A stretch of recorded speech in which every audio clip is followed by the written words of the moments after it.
Welcome to Writers and Books Visiting Authors Series. My name is Dan Hurd. I'm the Director of Adult Programs. Writers and Books is a nonprofit literary arts center in Rochester, New York. We offer readings, workshops, and literary programming for people of all ages, all currently available online. Our theme for 2021 is Taking Care. We're celebrating different ways we can take care of ourselves and take care of others this year. You can check out our upcoming schedule at wab.org. Please say hello in the chat and let us know you're there. Feel free to submit questions through the Q&A function. Books are available through our bookstore, &Books. I'll put the links in the chat. We're so excited to have Arisa White with us this evening. We'll hear her read, and she'll also be in conversation with Airea D. Matthews is the author of the poetry collection Simulacra, winner of the 2016 Yale Series of Younger Poets Prize. Her work has appeared in Callaloo, Best American Poets 2015, Harvard Review, American Poet, and elsewhere.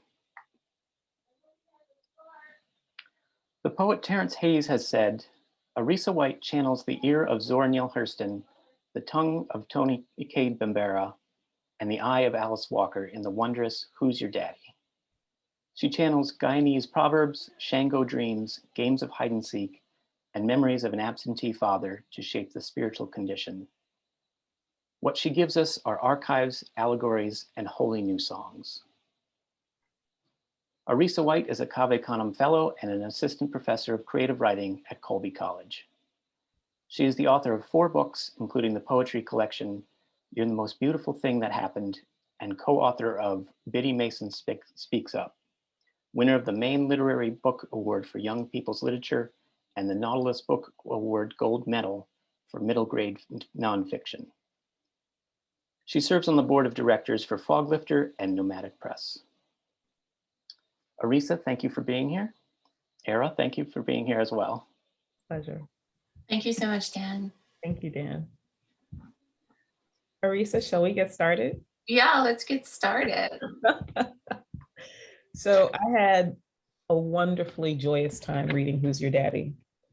And I came prepared with a number of questions. And I thought that due to our existing friendship, it might make more sense for us to be in conversation and mix a conversation together with a reading, and you kindly agreed to it. So thank you for that.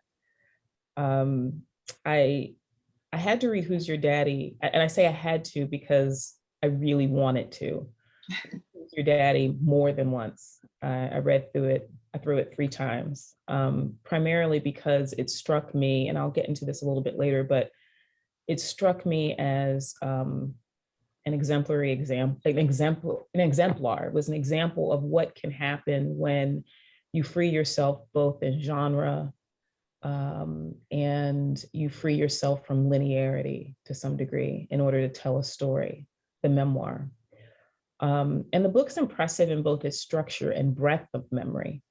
Strikes me as an origin story with remnants of neo-narrative and diasporian folktale, alluding back to what Terence Hayes had to say.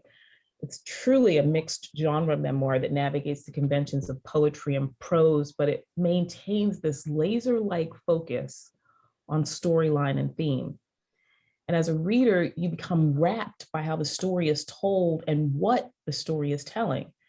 So as a reader, we're set off on a journey of discovery, estrangement, and some sort of historical/spiritual redemption.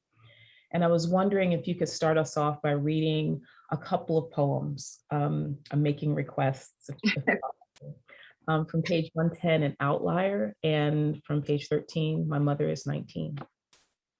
Yeah, definitely. I haven't read the Outlier one, and that was actually a piece that I wrote when I was in Guyana. Wow. So yes, I definitely will read that. An outlier. I come from outright liars. Fathers and mothers, long lines stand out. Rule breakers, deadbeats, and beaten dead. Those who make do and sue, pull stones and stew stars. Bodies come into light burst, lay limp shell shards around them, Those encaged weasel and stink and shit, nowhere to run, spine can't tall. Hair on margins, bread buttered with margarine, and cow ceremoniously killed. No gin turns tongues to truth. I am your sweaty faces, proud to put elbow grease in pepper pot. We upper crust lineage. Where trust thrown in the eye, dust kicked up roadside and carried home. We strip off our skin to burn again.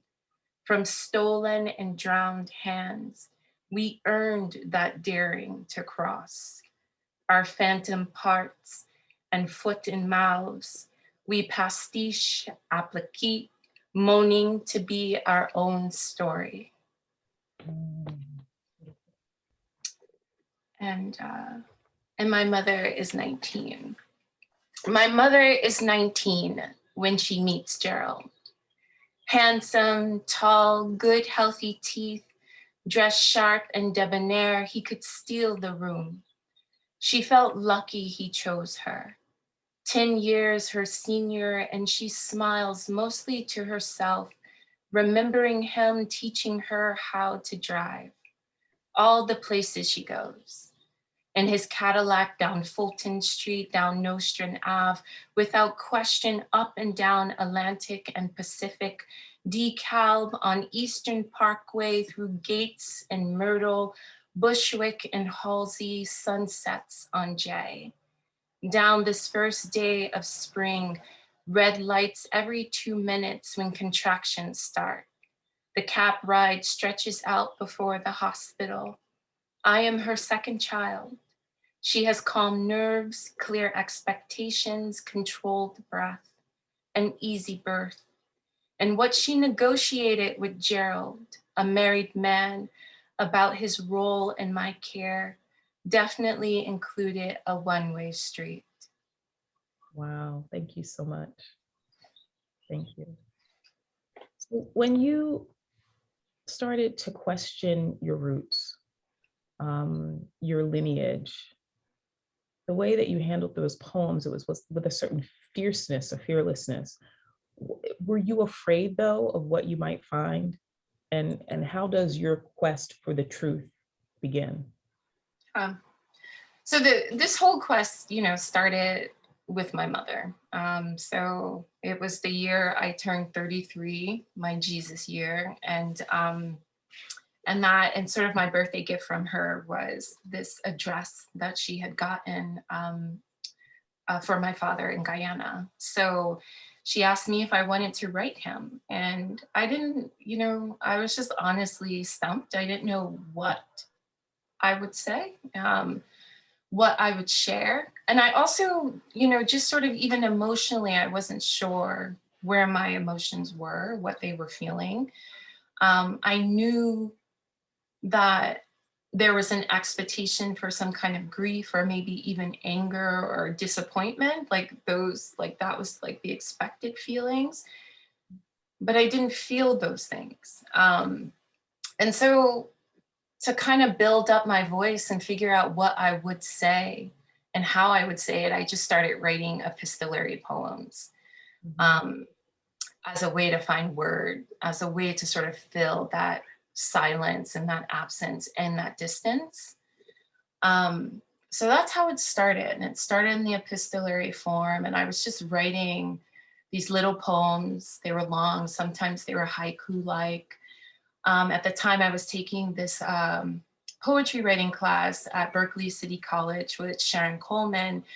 And it was just this way for me, because I intentionally, when I left the East Coast to move to the West Coast, I intentionally decided not to go back to school, but I also wanted to find ways to build community around poetry. So I was like, I'll just take a poetry writing class, which wind up introducing me to a lot of Bay Area poets.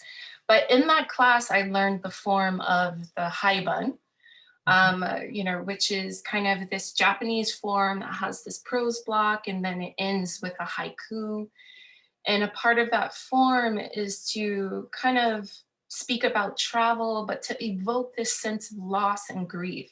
So this form in and of itself started to intrigue me. So we had this prose piece, then we had this haiku, which I often felt was like this way to imagistically tie up the emotional experience of that journey that's being addressed or nodded to in that prose piece. So I started to work within that form after the epistolary. And it was just something I knew the way this was coming out, it was going to be a combination of both the line and the sentence.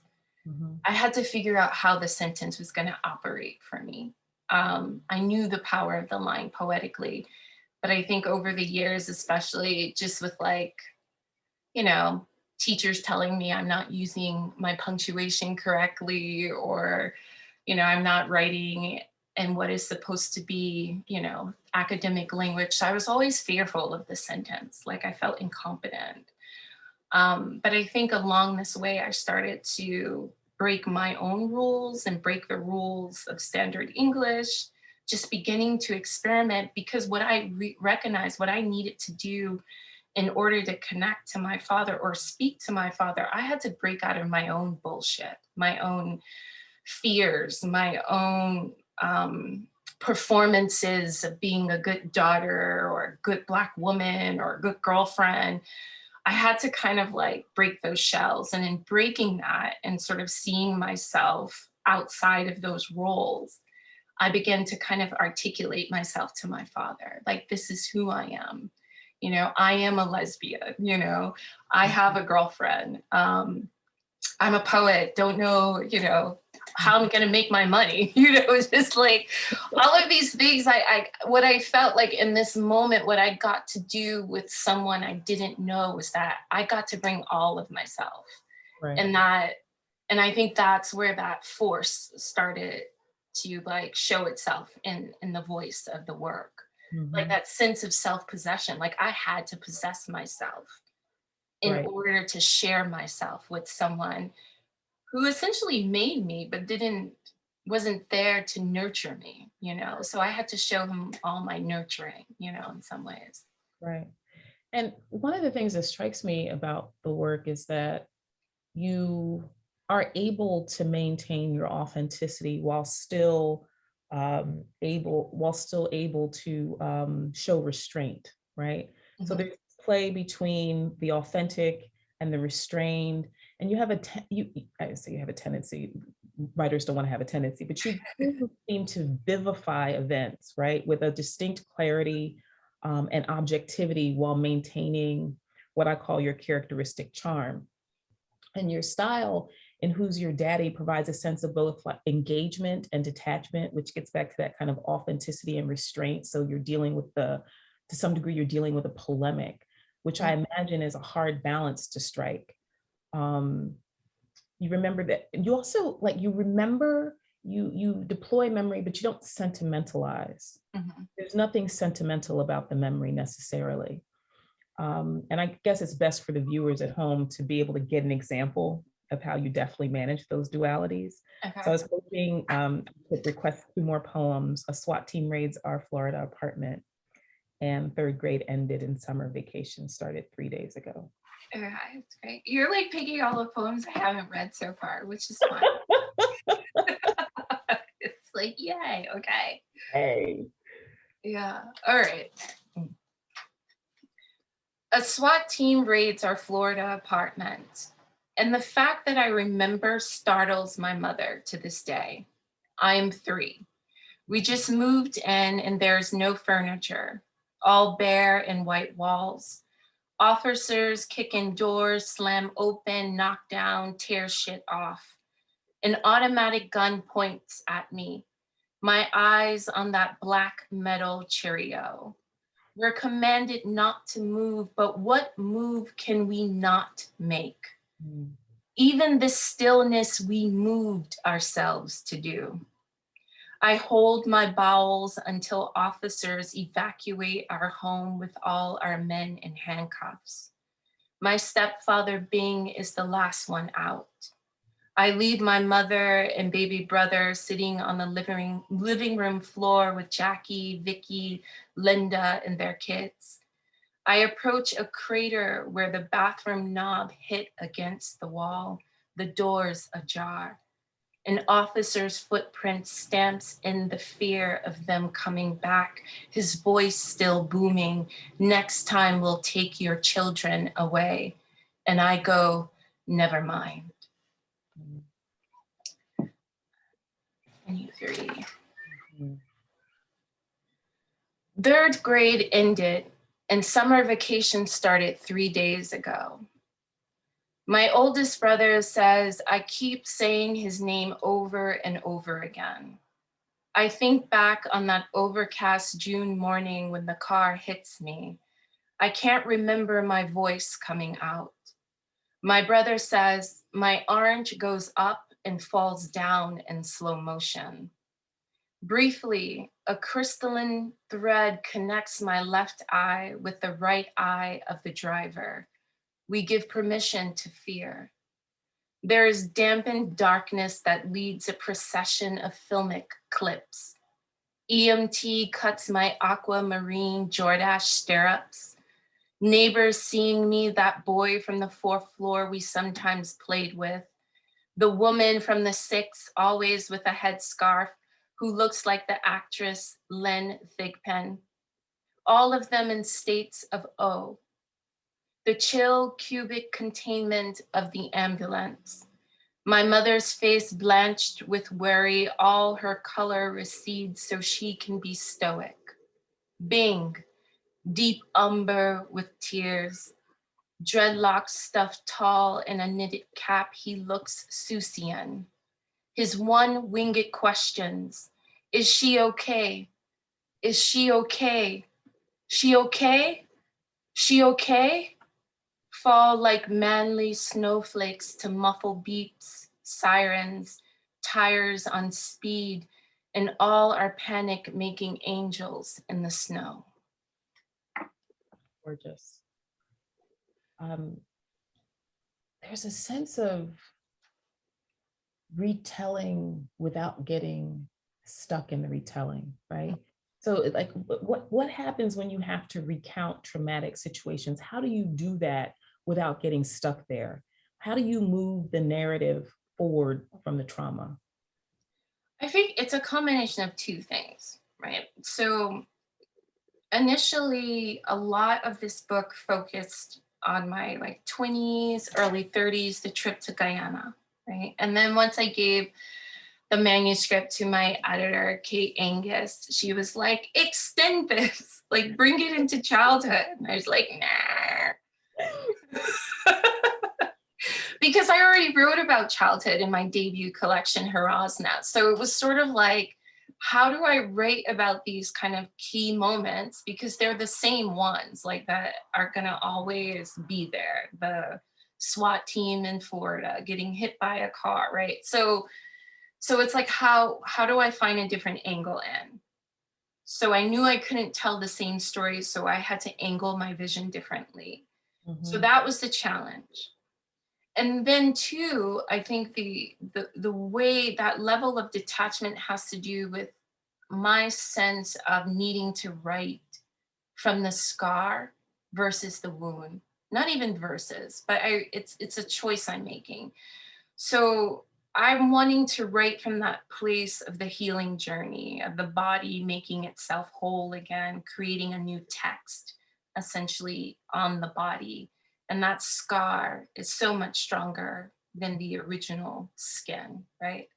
And it also is this point, and for me too, I think about that scar as a way for me to have agency because I'm choosing a healing path. And often for me, the womb allows me to stay in a narrative of victimization because I feel victimized. Things are open, they're messy, it's wet, I'm exposed. There's a sense of like so much vulnerability is there. And in that place of the wound, I introvert. I go inward, I'm reflective, I'm doing my therapy. trying to figure out my path of healing, you know, what things need to come out of that wound in order for it to really heal well. So what I'm doing at that point when I'm writing from the scar, I get to incorporate the journey of healing into that movement of how I'm going to tell the story. So with those things in mind, I'm having to write about these childhood experiences from a different angle. I'm approaching it from the scar versus the wound. So that means I'm in a place of agency, I'm in power. So how do I see these moments differently now? And so like, for instance, with the Florida, kind of the whole SWAT team thing, I started to just focus on different kinds of details I didn't focus on before. Like even in the telling of my own stories, I noticed that I leave certain things out, but those things remained imprinted, like seeing the barrel of that automatic gun. I can feel it, you know, like it, and the footprint on the door, like I can feel it. And all of this started to make sense in a place of absence, because there's not necessarily like that full presence of a thing, but it's the imprint that's making an impression, that's leaving its own kind of narrative, ghosting in you, that you have to find the living words to speak to or articulate. So going back into these moments, I'm like, what are the impressions that were left that I didn't speak of before, that I can now, you know, work into the story and into the story that I'm trying to tell about absence and presence. Right on. And as you say, if you were to do it any other way, it would have changed the tenor and the perspective inside of the book. It would have been a completely different book. Like you had to write it from the scar. Yeah, I had to. Like when you said the scar, I was like, what? Because no one talks about the scar. Everyone talks about, you know, the wound, and the blood and the cut. But it's like, what happens in that space, that smooth topography where the skin is healed? Exactly. And then I also, you know, too, like, you know, especially Black folks, we keloid. And so for me, the scar is just so like, it's textual, it's text, it's haptic, it's touch. It's like, you know, it's like a sexy, beautiful grossness, like how the body, you know, is going to show you how it's going to make itself stronger and maybe even like crueler in its look, but it's like, here, you're going to feel me and see me. Yeah. The scar says, look what I did. Yes. You know what I mean? It totally does. Look what I've been through. Yeah. I'm going to probably have to forever use the scar. Yes, use the scar. I think we need to be writing and feeling our scars, you know? Absolutely. But it makes me think of some other question that I have about, you know, I confess a guilty pleasure in reading memoir, because it's like you get the tea, you know what I mean? Like, oh, wow, what? I didn't know that happened. And so I was particularly struck kind of by your honest appraisal. First of all, your memory is incredible. I mean, as I said before, you vivify events very clearly, but your honest appraisal of events. And so in the beginning of the book, where you're recounting your early years, you write about Bing and your mother's relationship, right? And it's in two poems I'm thinking of. My brother doesn't know he has a bag of empty crack vials, and we can't have nice things. I was wondering if you might read those, and then I'll ask you, I'll follow up with the question after. Okay, that was good. That was kind of a fun poem to write, even though everyone's like, all right, I like have to find it. Okay. My brother doesn't know he has a bag of empty crack vials in his coat pocket. It falls out while walking late to his figure drawing class.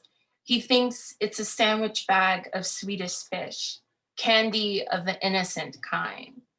The history teacher picks it up. "Excuse me, young man," and he is sent to the principal's office. My mother has to leave her job in downtown Brooklyn and go to the high school in Midtown Manhattan. What yarn she spends gets my brother no suspension. But Bing, She knows it was Bing. Mm. And what was the other one? Can't have nice things. Oh yeah. By the way, the sonics in this book are bananas.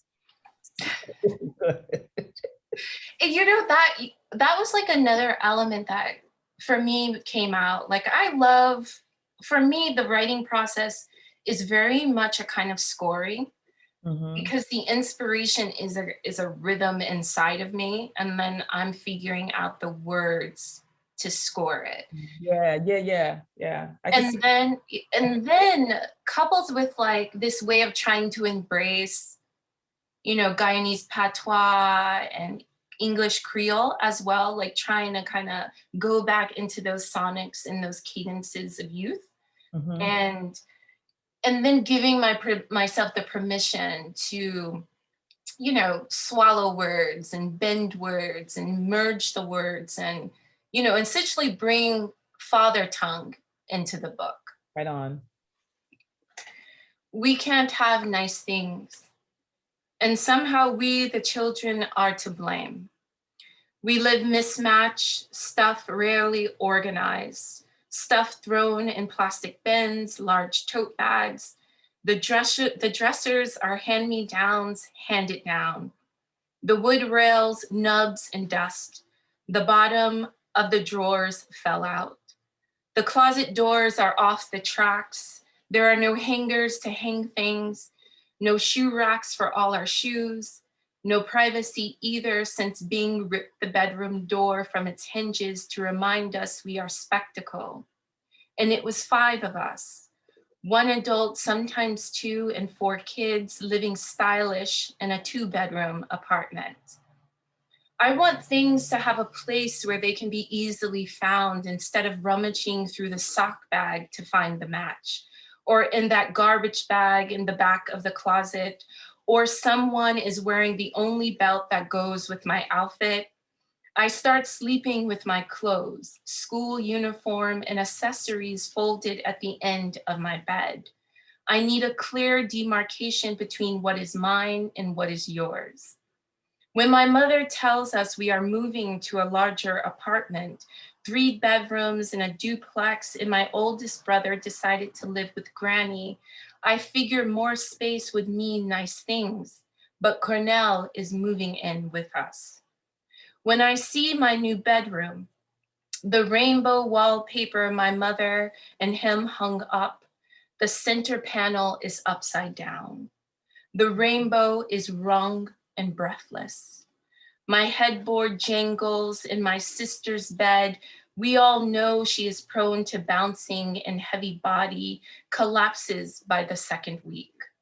The mechanic has no sense for fixing things except for cars and me interfering on him beating my mother, for which he rips the poorly assembled headboard from its screw holes and threatens to fix me proper.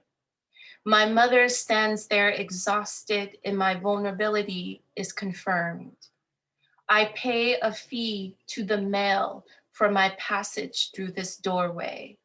Enter as girl, leave as other. Thank you. One of the things about, both of those poems is that it makes me think about how memoir toggles with boundary. Like, where do we start and where does another begin? And there's often the ethos in certain communities, especially among Black folks, that this ain't nobody's business. Like, so how do you move past that and into the public sphere? Like, what happens for you to move past that and into the public sphere as a writer? Yeah, I think it's a kind of combination of one thing I learned in therapy while during a very kind of, a breakthrough session, I went in there complaining about how everyone else is at fault for ruining my life. And my therapist let me vent for a good 5 minutes. And then he stopped me and he said, "You are projecting on everybody."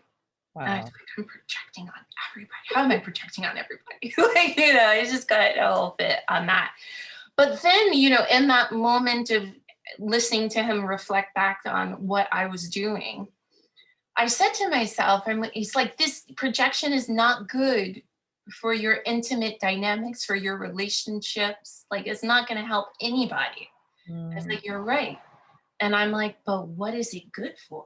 It's like, wait, this power of projection sounds great, you know, because it's like, essentially, you know, what he, you know, my therapist told me is like, you are casting the people in your life in such a manner so that you can be in sort of this contrast or opposition or in an antagonistic relationship. So it shows you what you need to do, right? So I was like, oh, I can project, and I can project creatively then. Because what I'm doing is I'm creating a kind of energetic relationship through my imagination and through my spirit force. I'm creating this energetic dynamic so that this energy of me and whatever is projected allows me to move, shift, and change the narrative along. Right. So that's what I'm doing with my poems and this kind of, you know, in these narratives with the people in my life. They are characters, they are projections, they are energetic forces used to move and shift the narrative along. So in thinking about it in that way, I think about a certain kind of responsibility to that energy.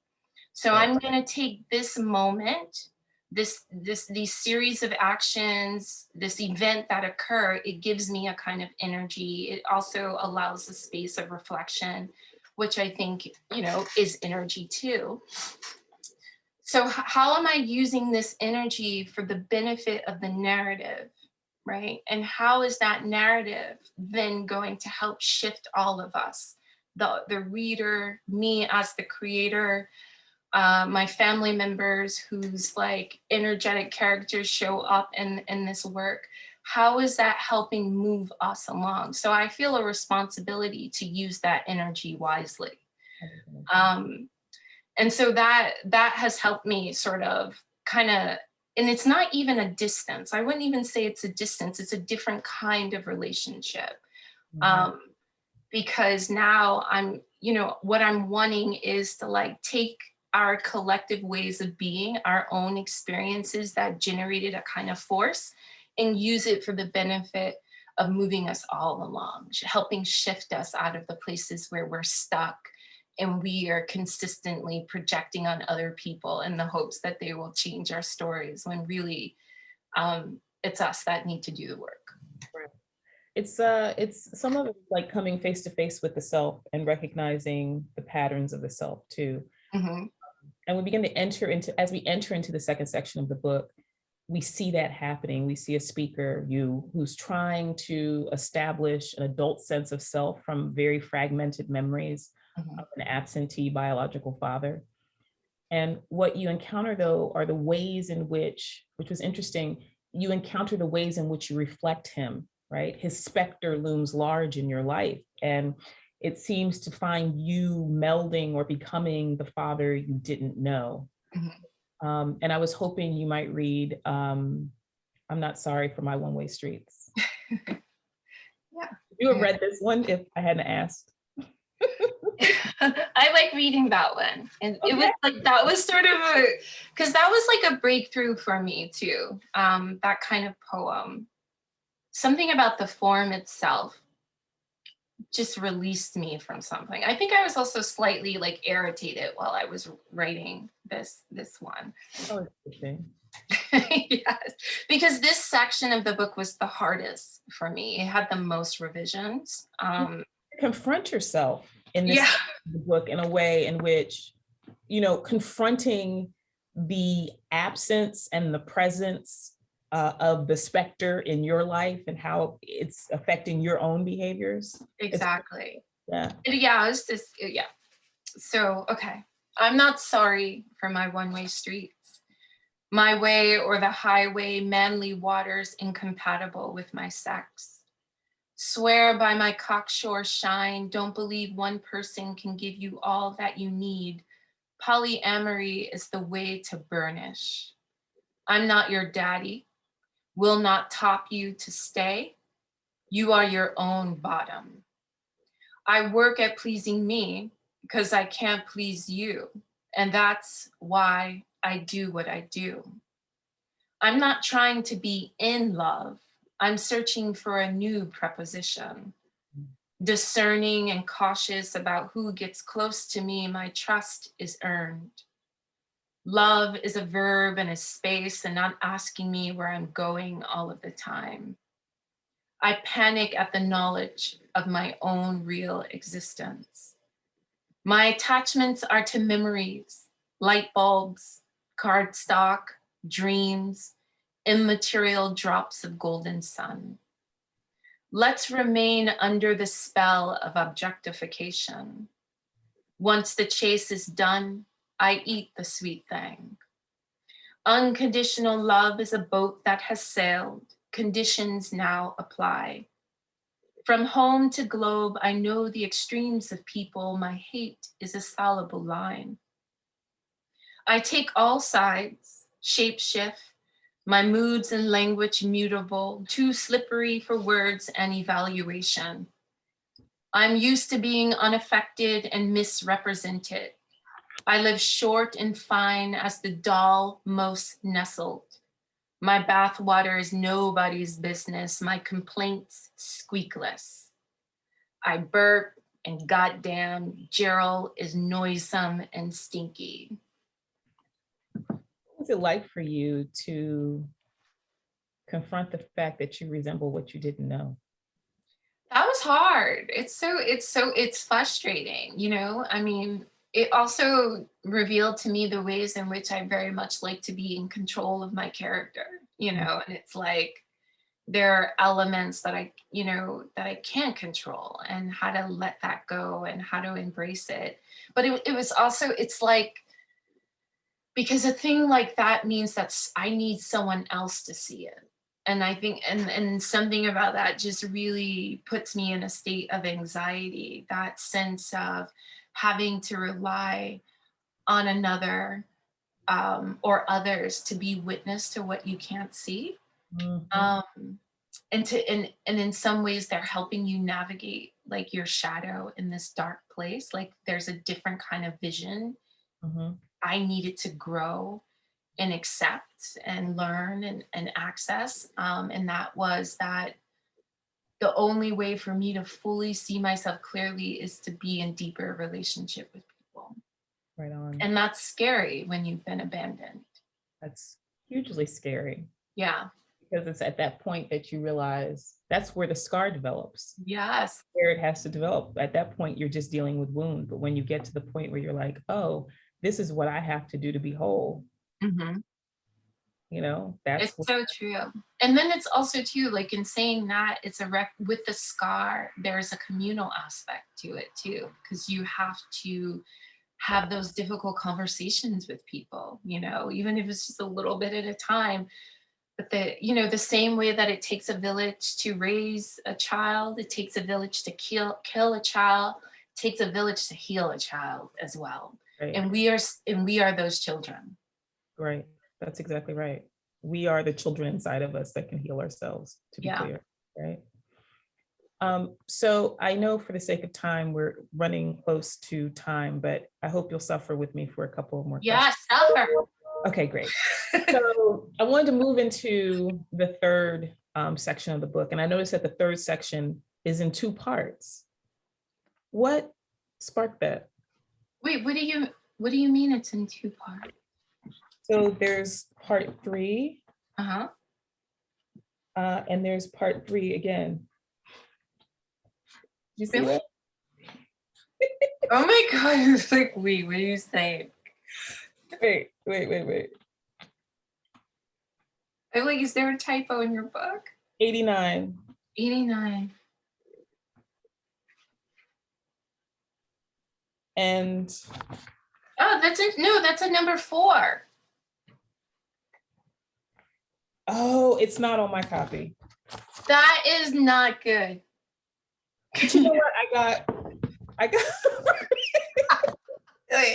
was like, the 3 is coming twice. What does that mean? I know. That's why I was like, oh my gosh, that is so odd.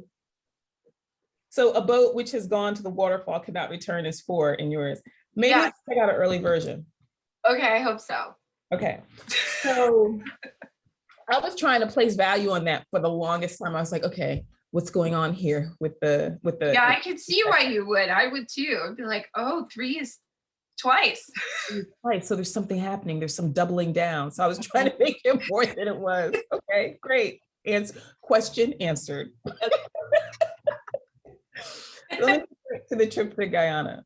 So you seem to that trip for you in the book, from what I could gather, like seemed to represent a period in which displacement and belonging grapple with one another, right?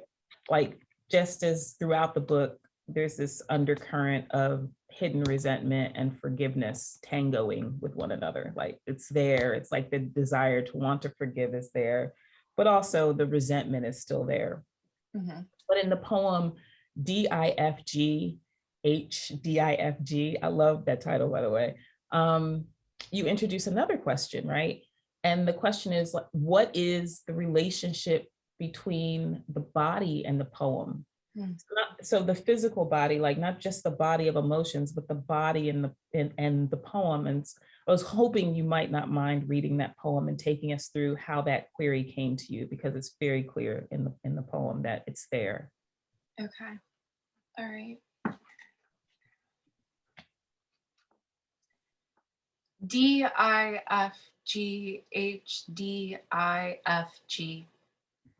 DIFGHDIFG.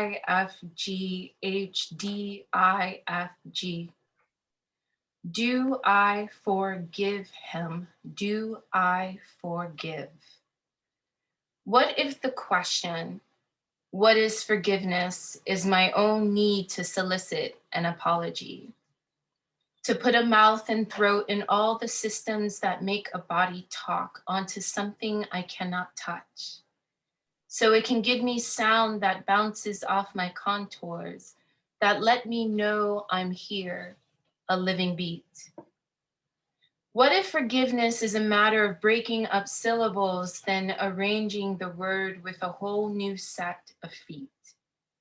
What if can you forgive him is a means to end the contrast, is a way to ask for our bodies to be proximal?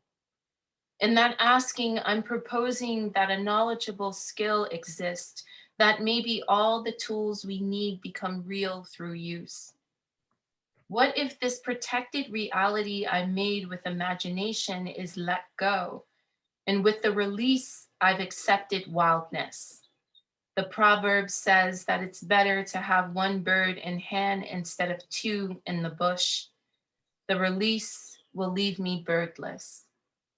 What if the Father isn't the answer and I've been seeing it all wrong? There is an unequivocal honesty to Gerald's absence. It is reliable and transparent and hasn't done or said otherwise. Can't I see that?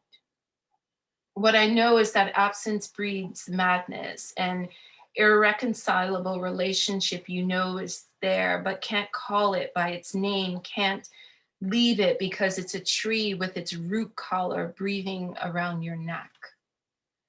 What if poetry is how I practice my relationship with my whole body? Bodies unknown and not yet born, bodies past, future bodies, bodies present. The father and mother of my poems are 2 pearls I nacre at any point in time.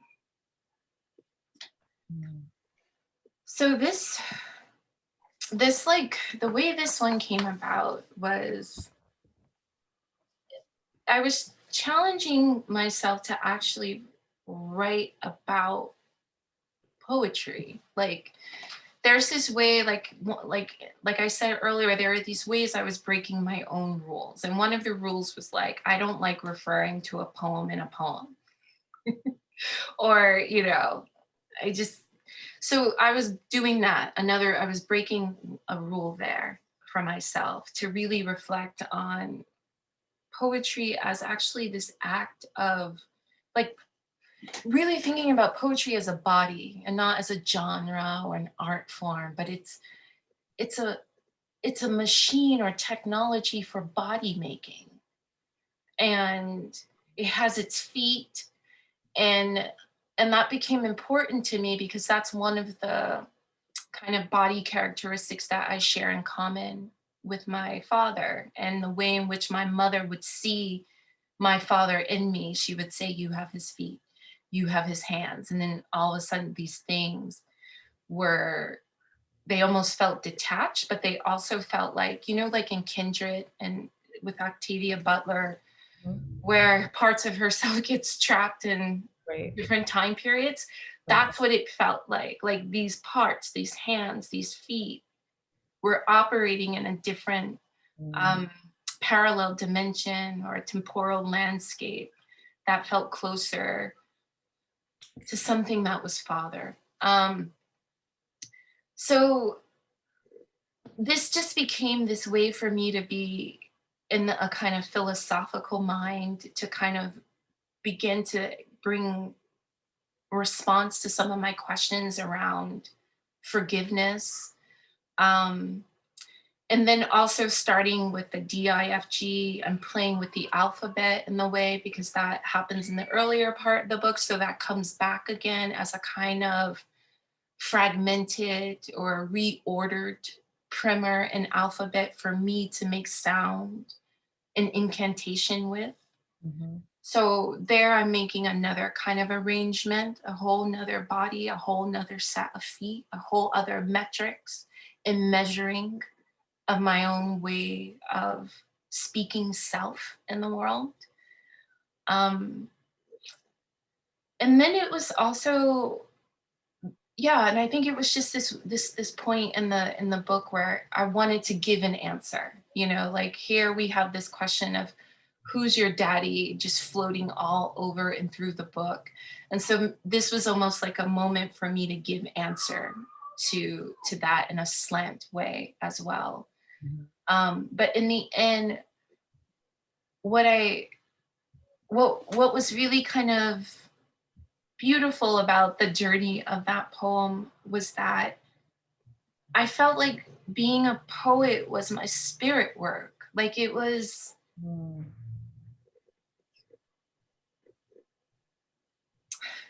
I don't know, it's just making me sort of tear up in a way, but it was like this recognition of, this is my beauty, this is my power, this is my language, this is how I'm gonna cross distances, this is how I'm gonna break the narratives, this is how I'm gonna make new stories and new forms, and I'm gonna resurrect, I'm going to feed, I'm going to bring light, I'm gonna bring shout. This is my work.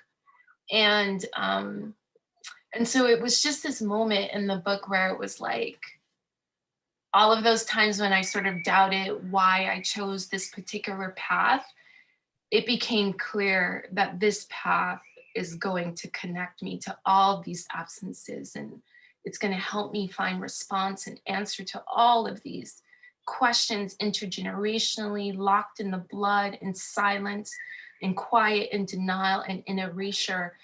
The poet is going to free us. And that's what I felt in the end. Right. It's almost like the poet itself becomes a mechanism of sense making for the self, making sense of the self. That was beautiful, and I won't add a word to it. We have a couple of questions in the chat. Can you take a couple of questions? Yeah, definitely. From Allison. And it says, Arisa, the poems you're reading tonight are vivid narratives, though also lyrical with the compressed language and images of poetry. Can you speak a bit about the distinction between prose, say flash fiction, and poems, how you make your choices via storytelling? I think for me, like with the distinction, especially if I'm thinking like, one, I just sometimes I just want to break those distinctions because they feel like such bullshit to me. So so there's a part of my there's a part of me just being like, there is no distinction. Okay. But then there's also the recognition of causality, right? Cause and effect. And so when I'm in that prose or in that sort of fiction or storytelling mode, and I wouldn't even say storytelling, I'm gonna take that out. There's something where I feel like I need to, when I'm working in that prose form, I need to give a sense of cause and effect that I don't feel a responsibility for in poetry. Sure. So poetry actually feels more like the way in which stories were told to me, how I experience the way in which people tell their lives by moving every day in their daily rituals, like that. It's not like, it doesn't, we're not thinking about the effect of things. We're just moving and going along and picking up. And for the most part, we have our structures. But with prose, it's just that sense of having to give people a resolution. Right. And I'm not rested in that in any kind of way. What I want to give you is the tension, and how can that tension create a higher resolution, a clarity versus a coming together and everything's wrapping up and it's an end. But how can the tension, which I think the line does really well, right? Like you can really create wonderful tension between an image here and then it enjambs and it creates another image there.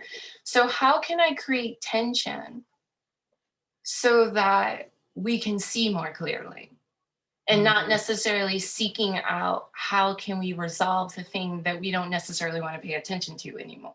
Right. So it's, so I don't know. So in some ways I feel like I'm answering that question, but I'm also kind of pushing our desire for a distinction between it. Because I bring that sense of tension to my prose. I bring the lyrical. I bring that sense of like not wanting to resolve things in prose. And then, if I'm sending it out somewhere, I'd be like, can you resolve this just a little bit? So yeah, that's all I got right now for that one. And the best prose seems to be, quite frankly, lyrical. Yeah. I mean, we still look for the kind of the sonorous aspects of the prose. We still want to hear that, even though we attribute that largely to poetry, but we're in for it. We want to hear music no matter what. I agree. I so agree. And then, life is messy. So our work sometimes be like weird, like almost these hard to distinguish, barriers or beams between prose and poetry. Who the hell how do we know, So true. So, and I think and that's like such a good question. Like, how do we know? And that's the one that's really fascinating to me, is like, how do I know this moment feels more like a poem or more like a prose thing? And I don't necessarily have an answer for that, but just intuitively, like, I know, like, I need this to work in a poem in a way that I can't do this if I tell it like as a fiction piece or something. Right. And I mean, we could go on because I certainly have more questions, right? And you know that, but I think just one of the things that you do in the book, which is mesmerizing to me, is like evoking color and evoking emotion through color. Mm-hmm. So you talk about, in one of the poems, I think it's on page 83, you talk about blood clotting. Mm-hmm. And so then I thought about the image of blood clotting and how that ties into the theme of sort of like the messiness of entanglement. And lineage, how lineage can sometimes be knotted as if a blood clot, and blood lineage, and so all I could think of when I read that, I thought of the color red. And then after that, when I was reading the rest of the book, I started seeing all the ways in which you kind of do these color evocations. You pull color out because it is very important. It creates kind of like this synesthetic experience with the book. So thank you for that. I learned so much from You're reading. welcome. That was, you know, like when I learned about synesthesia, I was like, that's so cool. I want to do that. And I like, I want to hear music and see colors. Like, so it's sort of like, so I've been like training myself to do that in this really fun way, to kind of feel something and be like, oh my God, that's the color of ginger ale with the sparkles. Well, you do it masterfully in Who's Your Daddy? And it's from start to finish. I didn't notice it until I got to the blood clot poem. But then when I went back, I was like, it's everywhere. You know, the blues and the blacks and the, you know. That's you, like we've been cast as a colored people. So we gotta pull some color up in here. Yeah. It's never just black and white. Well, thank you for not adhering to the binary of color and going full spectrum for us. We really appreciate it as readers. It's a glorious read. You have done a thing in writing that book. You have given writers of our generation and the next generation and the generation after that and the generation after that permission to tell their stories in the way that they would like to tell their stories, but also like being able to get, as you said so beautifully, from wound to scar. What happens when the perspective of how you're telling the story, what happens when the story doesn't quite sting as much, and understand why it's here and what it's saying and the lessons that are being taught, where you write from the perspective of the lesson rather than the perspective of the pain. Yeah. And getting past that, it just gives so many permissions. Like I just saw possibility as I was reading through, and I just thank you for writing Who's Your Daddy? And I want to read everything else that you've ever written from here on out. You know, like I've read all your other books, but I'm just saying, like, I want to read your thoughts at this point. So do whatever comes out of you and comes from you. It's pure magic and brilliance. And thank you for this book. And thank you for your mind and your time in answering these questions today. Thank you so much, Aira. Thank you. For sure. I'm all the clip. Thank you. All truth. All truth. Thank you so much. That was really wonderful. Thank you to Arisa and Aira. Buy their books, the link's in the chat. I want to thank our funders.